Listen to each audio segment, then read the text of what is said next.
The jungle was alive with sound. The hum of insects filled the thick, humid air, mixing with the distant calls of unseen creatures. Towering trees, their canopies dense and tangled, filtered the golden sunlight into fragmented beams that danced on the damp earth. Susie moved cautiously, her boots sinking slightly into the soft ground, her fingers brushing against the rough bark of a tree as she navigated through the foliage. She had been trekking for hours, her backpack heavy on her shoulders, her clothes damp with sweat, but she pressed on. She was deep in the heart of the jungle, far from the safety of the research base, searching for something she couldn't quite name. Then she heard it, a low, guttural groan. It was a sound that didn't belong to the constant chatter of the jungle. It was pain. Susie froze, her breath hitching. She listened, her ears straining to separate the noise from the rustling leaves and distant bird calls. There it was again, a deep, anguished sound, followed by labored breathing. She followed it, pushing aside thick vines, stepping over gnarled roots, her heart pounding with a mix of fear and determination. Then she saw it. The gorilla lay slumped at the base of a tree, its massive body partially hidden by the undergrowth. It was a silverback, its thick black fur matted with dirt and blood. Its left arm was twisted unnaturally, a deep gash running along its side. The animal's chest rose and fell in ragged, uneven breaths, and its dark eyes, filled with exhaustion and pain, locked onto hers. Susie swallowed hard. This was no ordinary encounter. She had studied primates for years, had seen them from afar, had observed their habits, their intelligence, their deep familial bonds. But never had she been this close. Never had she seen one so vulnerable. Instinct told her to back away. An injured animal was dangerous. A gorilla of this size could crush her with a single blow. But another part of her, the part that had dedicated her life to understanding and protecting these creatures, refused to leave. Slowly, she lowered herself to the ground, making herself smaller, less threatening. She kept her eyes on the gorilla, but avoided direct contact, knowing that prolonged staring could be perceived as aggression. "Hey, big guy," she murmured, her voice barely above a whisper. The gorilla huffed, shifting slightly, a flash of pain crossing its face. Susie could see now. Its wound was deep, possibly from a poacher's snare or an attack from another animal. Its arm was likely broken. It wouldn't survive long in this state. She reached for her bag, moving slowly, deliberately. The gorilla watched her, wary but too weak to react. She pulled out a water bottle, hesitated, then poured a small amount into her cup palm. Carefully, she extended her hand. For a long moment, nothing happened. Then, with slow, deliberate movements, the gorilla leaned forward, its nostrils flaring as it sniffed the offering. Its rough, leathery lips brushed against her skin as it drank, its tongue warm and surprisingly gentle. Susie exhaled a breath she didn't realize she had been holding. The trust was fragile, a thread that could snap at any moment, but it was there. She examined the wound more closely now. The gash was inflamed, the edges raw. Infection was a risk. She needed to clean it, to bandage it. But how? She had no sedatives, no way to ease its pain. Her mind raced. If she left to get help, there was no guarantee the gorilla would still be here when she returned. If predators didn't find it first, its own kind might abandon it. In the wild, survival meant strength. The weak were left behind. She reached into her pack again, pulling out a clean cloth and a small bottle of antiseptic. The moment the smell hit the air, the gorilla flinched, its nostrils twitching. "It's okay," Susie whispered, her voice soothing. "I know it stings, but we have to clean it, all right?" The gorilla huffed again, shifting uncomfortably, but it didn't pull away. Slowly, carefully, Susie pressed the cloth against the wound. The moment the antiseptic made contact, the gorilla let out a deep, guttural growl, its body tensing. Susie's heart leaped into her throat. If it lashed out now, if it decided she was a threat, but then just as suddenly it stilled. The pain had passed, and the gorilla, though visibly uncomfortable, allowed her to continue. She worked quickly, cleaning the wound as best she could, her hands steady despite the adrenaline surging through her veins. When she was done, She tore a strip from her shirt and wrapped it gently around the injury. It was a temporary fix, but it was better than nothing. The gorilla watched her the entire time, its eyes dark and unreadable. "You're strong," Susie murmured, sitting back on her heels. "You're gonna make it. But I need to get you help." She reached for her radio, hoping, praying, that she could get a signal out here. Static greeted her at first, then a faint voice. "This is Susie. I have an injured gorilla. I need assistance." Over. More static. She tried again. Silence. She gritted her teeth. She was too deep in the jungle. She would have to leave to get help. She turned back to the gorilla. It was watching her, its breathing still labored but steady. There was an intelligence in its gaze, a silent understanding. "I'll be back," she promised, rising to her feet. The gorilla blinked slowly. She took one last look, memorizing the spot, then turned and ran, pushing through the jungle, branches tearing at her arms, her feet pounding against the earth. She had to make it back. She had to save him. Susie ran, her breath coming in sharp, ragged gasps as she pushed through the thick jungle. Branches whipped against her skin, leaving thin red marks, but she didn't slow down. Sweat dripped down her face, her legs burned, and her heart pounded with desperation. Every second she wasted was another second the gorilla lay there, helpless and dying. The jungle seemed endless, the familiar paths she had memorized now a blur as panic clouded her thoughts. The thick undergrowth tugged at her boots, slowing her down, but she forced herself forward. She couldn't let exhaustion win. Not now. Finally, after what felt like an eternity, she burst into the clearing near the research base. The temporary camp stood before her, tents, supply crates, and a few scattered team members going about their work. For a moment, the sight of normalcy, of people casually chatting, felt surreal compared to the chaos raging inside her. She didn't stop to catch her breath. "Help!" she shouted, stumbling forward. "I found a wounded gorilla. He's badly hurt, deep wound, maybe a broken arm. He won't survive without help." Heads turned. The quiet murmurs of the team ceased as they processed her words. Dr. Reynolds, the expedition leader, stepped forward, his face creased with concern. "Slow down, Susie. What happened?" She shook her head, frustration rising. "There's no time. He's weak. He can barely move. We need to get to him now." Reynolds exchanged glances with a few other team members. "Are you sure he's still alive?" "Yes. I just left him." Susie snapped, her voice urgent. "Please, we need to go." That was enough. Within seconds, the team sprang into action. Supplies were gathered, medical kits, water, a stretcher. Dr. Patel, the field veterinarian, grabbed a small tranquilizer kit in case the gorilla became aggressive. Two other researchers, Mark and Elena, shouldered extra supplies while one of the guides, Daniel, checked his rifle, a precaution in case predators were lurking nearby. "Lead the way, Susie," Reynolds ordered. She didn't hesitate. She turned and sprinted back toward the jungle, the team following close behind. The journey back was brutal. The team struggled to keep up with her pace, their heavy gear slowing them down. Vines snagged their equipment, and the uneven terrain made every step treacherous. Susie's mind raced ahead of her body. What if the gorilla had moved? What if he had dragged himself away in agony? What if scavengers had already found him? Her chest tightened at the thought, but she pushed forward, refusing to give in to fear. Then, finally, they arrived. The gorilla was still there. Susie almost collapsed with relief. He hadn't moved an inch from where she had left him. His breathing was shallow, his massive body rising and falling weakly. His dark eyes flickered open as the sound of approaching footsteps filled the air. Dr. Patel rushed forward, kneeling beside him. "He's alive, but barely." She pulled out her medical tools, quickly assessing the wound. "Severe laceration. It's deep, but I don't see signs of infection yet." "He's in shock." Mark and Elena unfolded the stretcher, while Reynolds and Daniel secured the area, scanning the trees for any threats. Susie knelt beside the gorilla, her voice soft. "We're here to help, big guy.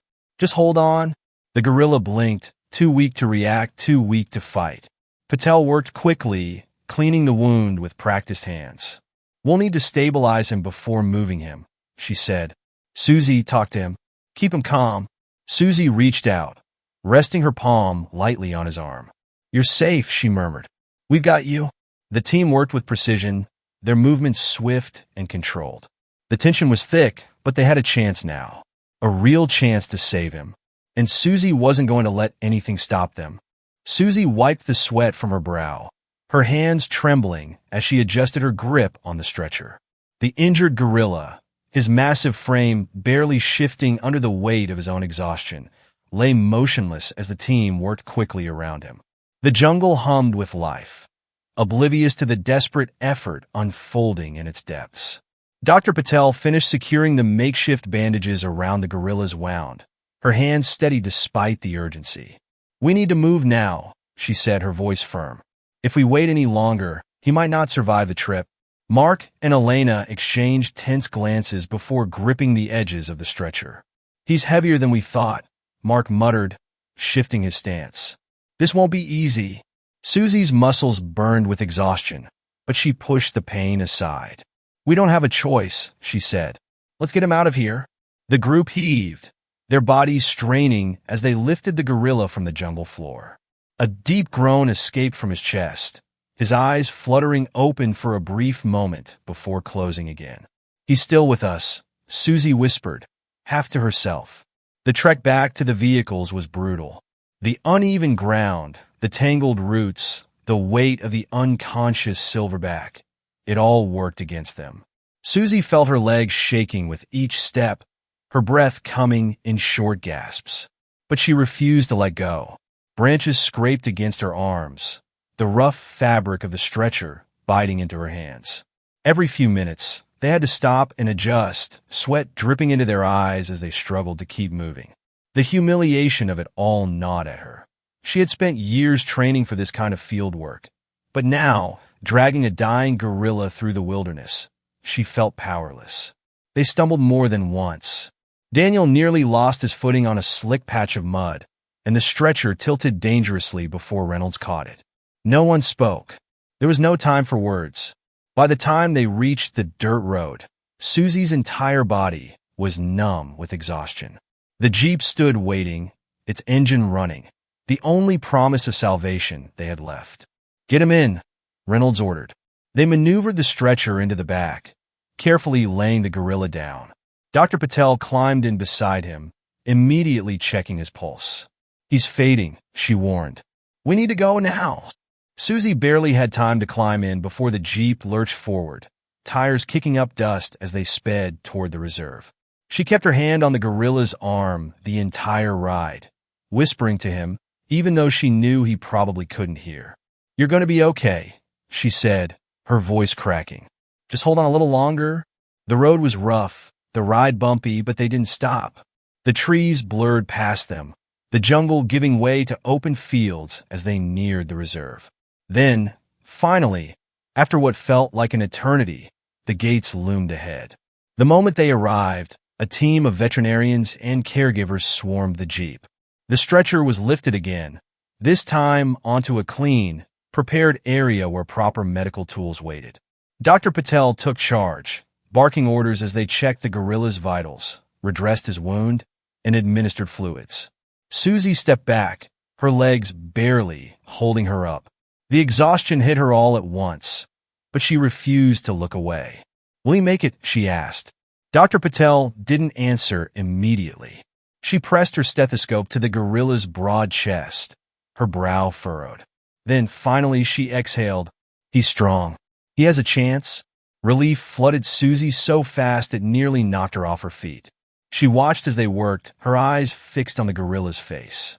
He was safe now. He had a chance. And he needed a name. She looked at him, at the way he had fought to survive, at the strength that still lingered beneath his wounds. Jake, she murmured. Reynolds, standing beside her, glanced over. What? His name is Jake, she said louder this time. He deserves a name? Reynolds was silent for a moment. Then he nodded. Jake it is? Susie let out a breath she hadn't realized she was holding. Jake was safe. For now. The first night at the reserve was the hardest. Jake lay motionless in the quarantine enclosure, his massive body rising and falling in slow, uneven breaths. The only signs of life were the occasional flicker of his eyelids and the faint twitching of his fingers. Susie sat by his side, unwilling to leave, exhaustion pressing on her bones like dead weight. She had fought so hard to bring him here, but now the real battle was beginning. Dr. Patel and her team had done everything they could, cleaned his wounds, stitched the worst gashes, and given him fluids to combat dehydration.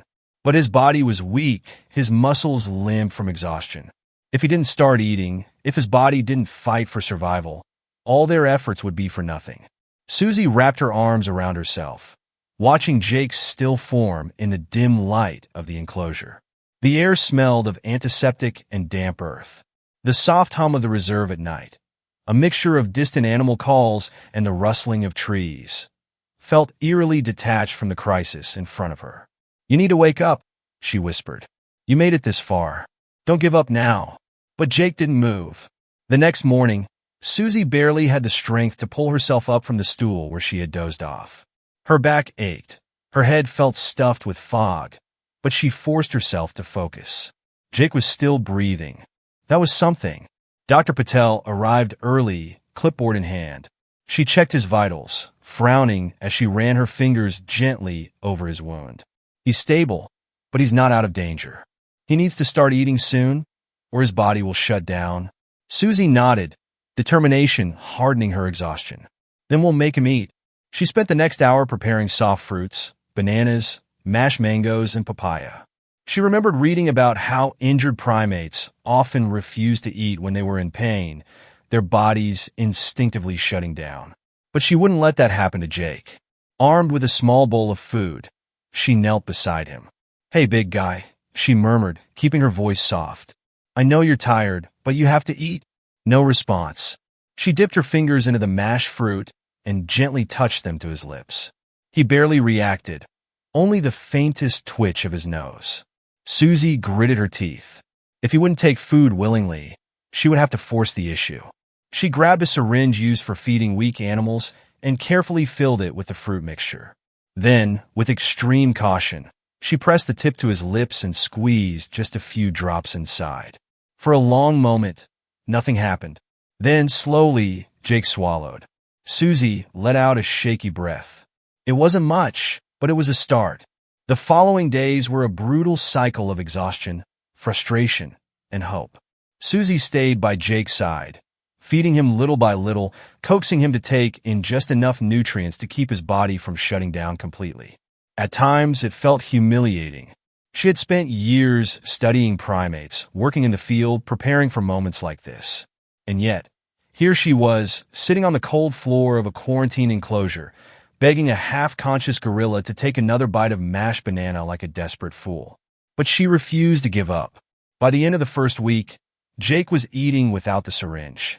He was still weak, but there was a new alertness in his dark eyes, a flicker of the strength he had before. By the second week, he was sitting up on his own. The first time he did it, Susie nearly cried from relief. He grunted in pain, shifting his weight carefully to avoid pressing on his injured side, but he was upright. It was the first sign that he was truly fighting to live. Elena and Mark often stopped by to check on her, bringing her coffee and snacks when they noticed she hadn't left Jake's side in hours. "You're going to work yourself into the ground," Elena warned one evening, watching Susie try to get Jake to drink water from a shallow dish. "I can't leave him," Susie said stubbornly. "Not yet." Dr. Patel was more direct. "You can't help him if you collapse from exhaustion," she scolded. "Go sleep. We'll monitor him." Susie hated leaving, but she forced herself to rest for a few hours each night, only to wake up before dawn and rush back.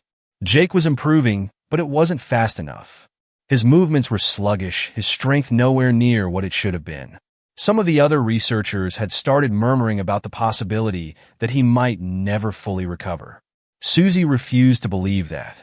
One morning, after nearly 3 weeks of care, Susie entered the enclosure and found Jake sitting up completely on his own. His deep brown eyes locked onto hers, and for the first time since she had found him, there was something new in them. Awareness. "Hey," she breathed, stepping closer. Jake grunted, tilting his head slightly. Susie felt her chest tighten. Slowly, carefully, she reached out her hand, palm up. It was a risk. Despite his injuries, he was still an incredibly powerful animal, but she needed to try. Jake studied her for a moment. Then, with deliberate slowness, he lifted his own massive hand and rested it on hers. The breath whooshed from Susie's lungs. "You're back," she whispered, unable to stop the small, relieved laugh that bubbled out of her. "You're really back." Jake blinked at her, his fingers curling slightly around her hand before pulling away. Behind her, Mark let out a low whistle. "I think he likes you." Susie wiped at her eyes, laughing again. "Of course he does. I saved his life." Jake made a low rumbling sound, something between a grunt and a soft sigh. Susie didn't know if he understood her words, but she knew, deep in her bones, that he understood something. He was safe, and for the first time since that fateful day in the jungle, he was healing. The morning air in the reserve was crisp, the scent of damp earth mixing with the distant calls of birds. The sun had just begun to rise, casting long golden beams through the trees, illuminating the small rehabilitation enclosure where Jake was resting. Susie stood by the fence, arms crossed, watching him. He had come so far. A month ago, he had been lying on the jungle floor, barely breathing, slipping away. Now he sat upright, his dark eyes scanning his surroundings with curiosity instead of pain. But there was still a distance between them. Susie had spent weeks tending to him, feeding him, cleaning his wounds, watching over him while he slept. She had given everything to make sure he survived, but Jake still wasn't sure if he could trust her. Every time she approached, his muscles tensed, his posture stiffened. He never reacted aggressively, never lashed out, but there was hesitation, a barrier between them. It frustrated her more than she wanted to admit. She had dragged him out of the jungle, risked everything to save his life. And yet, he still looked at her like she was a stranger. "You're safe here," she murmured, leaning against the wooden railing. "You know that, don't you?" Jake's only response was a slow blink. Elena approached, holding a clipboard. "You're talking to him again?" Susie sighed, rubbing her temples. "I just don't get it. You should trust me by now. He's a wild animal, Susie. He doesn't think like we do. It takes time. Time." That was the part she hated. She had spent years studying primates, watching them from a distance, learning their behaviors. But this was different. This was personal. She needed Jake to trust her. The breakthrough came unexpectedly. It was late in the afternoon, and Susie had brought fresh fruit into the enclosure. Jake was sitting in the corner, watching her carefully, his large fingers idly pulling at a piece of straw on the ground. She knelt down, placing the fruit in front of her, but not offering it to him directly. If he wanted it, he had to come closer. He stared at her. Minutes passed. Susie felt the humiliation creeping in, sitting on the cold dirt, holding out food like some desperate fool, waiting for a creature that might never trust her. What if this never worked? What if, no matter what she did, he never accepted her? But then movement. Jake shifted, his muscles rippling beneath his thick fur as he hesitated, then slowly crawled toward her. His nostrils flared as he sniffed the air. His eyes flickered from the fruit to her face, then back again. Susie held her breath. Finally, he reached out, not for the food, but for her. His fingers, rough and calloused, brushed against her hand for the briefest second before he pulled back. Susie felt her throat tighten. It was the first time he had touched her willingly. "That's it," she whispered. "You're safe." Jake made a low, rumbling noise, then, as if nothing had happened, picked up a banana and began eating. Elena, watching from a distance, grinned. "Looks like someone's warming up to you." Susie exhaled, the weight in her chest finally lifting. "Yeah," she said softly. "I think so." Over the next few weeks, everything changed. Jake no longer hesitated when Susie entered the enclosure. He watched her with interest instead of wariness. He responded when she spoke, his deep brown eyes following her as she moved. One day, as she sat near him, sketching in her notebook, she felt something nudge her arm. She looked up to find Jake staring at her, his massive fingers gently pressing against her sleeve. "What is it, big guy?" she asked, amused. Jake tilted his head. Then, in a move that nearly made her laugh out loud, he plucked the pen from her fingers and studied it curiously. "You want to write something?" she teased. Jake grunted, tapping the pen against the paper, leaving a small ink smudge before dropping it. Susie couldn't help but smile. One afternoon, Mark and Daniel came by while Susie was sitting with Jake.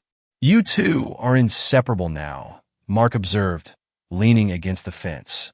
Susie shrugged, tossing a mango toward Jake, who caught it effortlessly. "Took long enough?"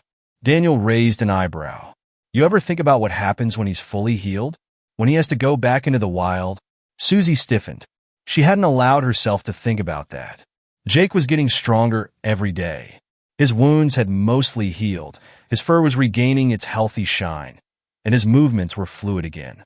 He was almost ready, but the thought of letting him go made her stomach twist. "I'll think about it when the time comes," she said, forcing a smile. Mark and Daniel exchanged glances but didn't push the subject. Jake, meanwhile, was watching her. Susie had a sinking feeling that, somehow, he understood. The jungle stretched before them, dense and endless, a sea of green swallowing the horizon as the warm, humid air clung to Susie's skin. The journey here had been long, the hours stretching like an eternity as the Jeep rumbled over uneven terrain, its tires carving a path through the thick mud. The sound of distant howls and rustling leaves filled the silence between them, a constant reminder that they were stepping back into Jake's world, the world where he had once roamed freely before fate had intervened and bound him to her in ways she hadn't foreseen. Susie sat in the back of the Jeep, her heart pounding a slow, painful rhythm against her ribs, her hands gripping the metal railing as she watched the trees blur past. Beside her, Jake sat in the reinforced transport cage, his massive hands resting on the bars, his dark, intelligent eyes locked onto the jungle ahead. His fur had regained its luster, the deep wound that had nearly claimed his life now reduced to a faint scar, a testament to his resilience. He had healed, his body once frail and broken, now pulsing with strength. Yet as she looked at him, she couldn't shake the uneasy feeling settling deep in her gut. This was what she had fought for. This moment, this return to the wild where he belonged. But as the seconds ticked by, she found herself dreading what was to come. Mark, sitting in the passenger seat, turned slightly to glance at her through the rearview mirror, his brow furrowed in quiet concern. "You okay?" he asked, his voice steady but laced with understanding, as if he already knew the answer. Susie forced a weak smile, nodding despite the lump forming in her throat. "Yeah," she murmured, though the words felt like a lie. "Just processing." Mark exhaled, his fingers drumming against the dashboard. "It's tough," he admitted. "But you know it's what's best for him." She did know that. She had known it from the beginning, but it didn't make it any easier. The reserve had done everything possible to prepare Jake for this moment, slowly reintroducing him to the elements of the wild, allowing him to roam a larger, enclosed space where he could climb, forage, and reclaim the instincts that had dulled during his time in rehabilitation. He had learned quickly, adapting to his new environment with the ease of an animal that had always been meant for the jungle. Susie had watched from the sidelines, forcing herself to keep a distance, knowing that one day she would have to let go. But watching wasn't the same as feeling, and now that the moment was here, now that the jungle stood before them like an open door to a past he had been ripped away from, she wasn't sure she could do it. The Jeep slowed to a stop near the clearing designated for the release, the towering trees casting shifting shadows over the ground as the golden light of the setting sun filtered through the canopy. The air was thick with the scent of damp earth and vegetation, the distant chirping of insects and the occasional rustle of unseen creatures reminding them that they were merely visitors here. Dr. Patel climbed out first, checking the area before nodding toward Daniel and Elena, who moved to unlatch the transport cage. Mark remained by the vehicle, his expression unreadable, while Susie forced herself to her feet, her fingers curling into fists as she took slow, measured steps toward Jake. He was watching her, his deep brown eyes flickering with something she couldn't quite place, recognition, hesitation, something else she wasn't ready to name. The cage door swung open with a low creak, and for the first time since they had brought him here, the path to freedom was clear. But Jake didn't move. A heavy silence settled over them, the weight of it pressing against Susie's chest like an unseen force. She swallowed hard, stepping closer, her voice soft but firm. "Come on, big guy," she urged. "This is your home." Jake's nostrils flared as he took in the scent of the jungle, his fingers tightening around the bars as he let out a deep, rumbling grunt. He glanced from the trees back to her, and for the first time, Susie saw the hesitation in his gaze. Dr. Patel sighed, rubbing the back of her neck. "He's bonded with you more than we thought," she said quietly, and though she meant it as an observation, the words hit Susie harder than she had expected. Of course he had. They had spent months together. She had fed him when he was too weak to eat, stayed awake by his side when he teetered on the brink of death, nursed him back to health with her own hands. She had fought for him when no one else would, had risked everything to bring him here. How could he not feel the weight of that? How could she not? But this wasn't about her. Taking a deep breath, she stepped back, forcing her hands to unclench.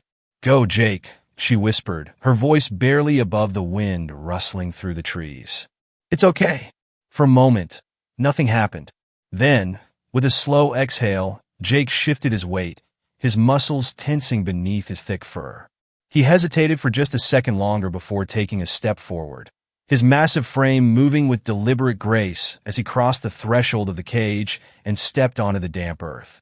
Susie felt her breath hitch. Jake sniffed the air, his ears twitching as he listened to the distant sounds of the jungle. He turned his head slightly, glancing at her one last time, and in that moment, she knew he understood. He let out a deep, guttural grunt, a sound that was neither a farewell nor an acknowledgement, but something in between, before turning away, his massive hands pressing into the dirt as he took another step. And then another, and then he was gone. The jungle swallowed him whole, the thick foliage shifting in his wake before settling once more, as if he had never been there at all. Susie stood frozen, her chest tight, her throat burning. She had done the right thing, the thing she had always planned for, always prepared for. So why did it feel like she had just lost a part of herself? A hand landed on her shoulder, firm and grounding. "Mark, you did good, Susie," he said, his voice quiet but sure. She nodded, but the words barely registered. The others began packing up, moving equipment back to the Jeep, preparing for the journey home. But Susie stayed where she was, her eyes still locked on the place where Jake had disappeared. She wondered if he would ever look back. The reserve felt different without Jake. The routines remained unchanged. Morning rounds, feeding schedules, data collection, and endless paperwork. But something was missing. Susie felt it in the quiet moments, in the spaces where his presence had once been. It had been weeks since they released him, yet she still caught herself glancing toward his old enclosure, half expecting to see him waiting for her like he always had. She told herself that this was how it was supposed to be.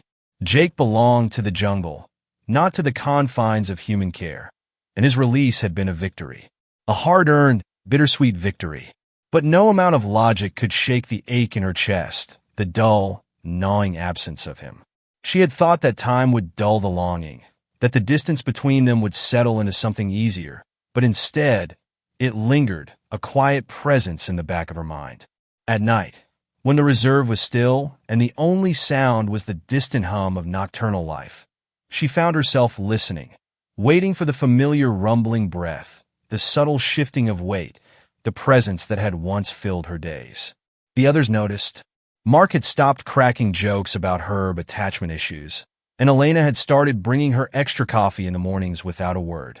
Dr. Patel, always pragmatic, had reminded her, gently, that the tracking team had reported Jake's successful adaptation.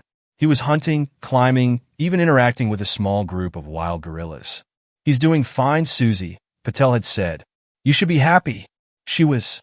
And yet, every night, as she lay in her cot staring at the ceiling, she found herself wondering if he ever thought about her, too. Deep in the jungle, Jake moved through the trees with cautious strength, his body still adjusting to the untamed rhythm of life in the wild. His wounds had healed, his muscles had regained their power, but something in him still felt off. He had spent his first days of freedom testing the boundaries of his new world. The scents were familiar, yet different, the trees both welcoming and strange. The calls of distant primates stirred something deep in his chest, an instinct buried beneath months of human care. And yet, In the quiet hours of dusk, when the sky bled gold through the canopy, his mind drifted back to the soft voice that had once spoken to him, the hands that had tended to his wounds, the presence that had been constant and warm. He remembered her. He remembered the sound of her voice, the way she had stayed beside him through the nights, the way she had never abandoned him even when he was weak. In the wild, weakness meant death, meant solitude, meant being left behind. But she had never left him, and now she was gone. He did not understand why. For days, he lingered near the edges of the reserve's protected zone, his dark eyes scanning the distance as if expecting to see her appear, stepping through the trees with her quiet determination. The tracking team noted his hesitation, his reluctance to stray too far, and the reports trickled back to the reserve. Susie read them all. "He's looking for you," Mark said one evening, leaning against the railing of the observation deck. Susie tightened her grip on the papers in her hands. "He needs to move on," Mark sighed, watching the sun dip below the horizon. "Maybe, but maybe he's not ready yet." Neither was she. Time passed, and the reports changed. Jake ventured farther into the jungle. His range expanded. He had been spotted interacting with other gorillas, though always at a distance. He was adapting, slowly but surely, and the time between sightings near the reserve grew longer. Then, one day, the report stopped mentioning him entirely. No more signs near the reserve. No more lingering close to the past. He had moved on. Susie felt both relief and an unbearable emptiness. Months later, as she walked the familiar paths of the reserve, she found herself tracing the steps they used to take together. Past the enclosure where he had regained his strength, past the medical station where she had cleaned his wounds, past the old feeding station where he had first touched her hand, hesitant and curious. A rustling in the trees made her pause. She turned, heart hammering, knowing it was impossible, but hoping anyway. A shadow shifted in the dense foliage, large and powerful, but when the light caught the figure, she realized it was another gorilla, one of the wild ones, unfamiliar, untamed. Jake was gone, but the memory of him remained, imprinted in the jungle, in the reserve, in her. She took a deep breath, steadying herself, then turned and walked away. The jungle was just as she remembered it. Thick, untamed, alive with 1,000 sounds blending into a symphony of the wild. The scent of damp earth and fresh rain clung to the air, and the heat pressed against Susie's skin as she pushed through the undergrowth, her boots sinking into the soft, mossy ground. Years had passed since she had last walked this deep into the wilderness. Years since she had last felt the pulse of the jungle in her veins, the quiet thrill of stepping into a world untouched by time. Yet, as she moved through the dense foliage, it felt like she had never left. The expedition had begun just a few weeks ago. A new conservation project, a deeper study of the gorilla population that had grown since the reserve expanded its protective range. Susie had been hesitant to return, knowing the memories waiting for her among the towering trees. But when Dr. Patel called, asking her to lead the team, she couldn't refuse. Now, she was here again, walking paths that had once been familiar, surrounded by the sounds of creatures she had spent her life studying. But despite the years that had passed, one name still echoed in her mind, a name she had tried to bury beneath logic and distance. Jake. She told herself it was ridiculous to think she might see him again. He would be older now, a fully integrated member of the wild, if he had survived at all. His presence near the reserve had faded long ago, and though she had imagined their reunion countless times in the quiet hours of the night, she knew better than to hope. Yet something deep inside her whispered that the jungle was not done with them. Mark's voice crackled over the radio, breaking through her thoughts. "Susie, you there?" She pressed the button on her receiver. "Yeah, what's up?" "We picked up moving ahead. A large troop. Could be the group we're looking for." Her heart kicked in her chest. "Coordinates?" "About a mile north of your position. Watch yourself, big silverback leading them." Susie inhaled sharply. There was nothing unusual about a dominant male heading a troop, but the weight of the words settled heavily in her stomach. She didn't respond, just tightened her grip on her field journal and moved forward. The journey was slow. The jungle was dense here, thicker than it had been in the lower valleys, and the heat made it feel like she was wading through molasses. Her team was scattered along different paths, all making their way toward the same coordinates, all searching for the same thing. Then the sounds changed. The rustling of leaves, the low, deep grunts, the sharp calls between members of a group. She recognized them instantly. She was close. Susie crouched, slowing her movements as she crept forward. She parted the leaves carefully, peering into the clearing ahead, and what she saw nearly knocked the breath from her lungs. A troop of gorillas was gathered in the shade of a massive fig tree, their dark forms shifting against the green of the jungle. Mothers cradled infants, juveniles wrestled in playful bursts of energy, and in the center of it all, towering above the rest, was him. Jake! She knew before she even saw his face. The way he moved, the sheer power in his shoulders, the deep, steady breath that rumbled from his chest. It was him. His fur had thickened with age, the silver streak along his back more pronounced now, a mark of his dominance. He was larger than before, stronger, the undeniable leader of his group. Susie's fingers dug into the bark of a nearby tree as she tried to steady herself. She had spent years imagining this moment, but now that it was here, she felt unprepared, lost in the weight of it. Then, as if sensing her presence, Jake lifted his head. His dark eyes met hers. The world seemed to still. Susie forgot how to breathe. For a long moment, neither of them moved. The jungle noise faded into the background, the others in the troop oblivious to the history hanging between them. Then slowly, Jake took a step forward. Susie's heart pounded. She knew better than to make sudden movements, knew that even with their past, he was still a wild animal, a dominant male who had no reason to remember the human who had once saved him. But he didn't charge. He didn't roar, didn't signal aggression. Instead, he watched her, and then, to her utter disbelief, he did something no wild silverback should do. He reached out. Not fully, not like before, but his massive fingers curled slightly, his posture shifting. Not in challenge, but in something else. Recognition. Susie's throat tightened. He remembered. It wasn't the same as before. He wasn't the injured creature she had once cradled in her arms, the helpless soul she had dragged through the jungle to safety. He was a leader now, a protector, and the trust they had built in the past had long since faded into something primal and distant. But it was still there, a flicker of something unspoken. Susie inhaled shakily, forcing herself to stay still, to let him decide. If he moved away, she would let him go. If he chose to forget her, she would not break the laws of his world by reminding him. Jake huffed, his deep, rumbling breath stirring the leaves around him. He studied her for a moment longer. Then, with a final glance, he turned back to his troop. He had acknowledged her, but he had chosen his place. And Susie, despite the ache in her chest, despite the part of her that had longed for more, knew that was enough. She stayed there, watching as he disappeared into the jungle once more, his form swallowed by the shadows of the trees. It was the last time she saw him, but it was not the last time she thought of him.